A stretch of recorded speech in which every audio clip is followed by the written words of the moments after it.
am very excited about my new shower caddy, and I'm just going to show you what I currently have. My husband and I hate this shower caddy so much. I mean, look at the rust on it. It's horrible. It's just in the way, and what I mean by that, the thing that I hate the most is this. How I can't adjust my shower head any further because it's just, this is in the way.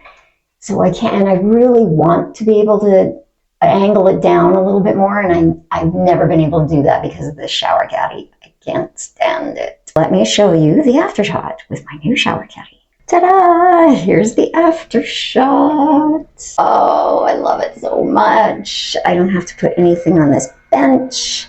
I have this pumpy type of soap here where I would push down.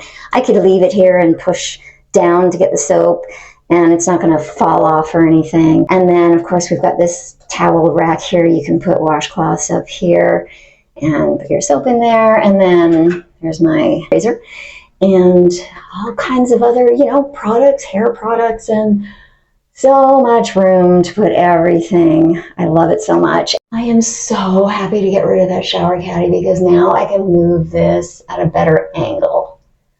Finally. Oh, I'm so happy about that. Very excited about this purchase. I gave it 5 stars.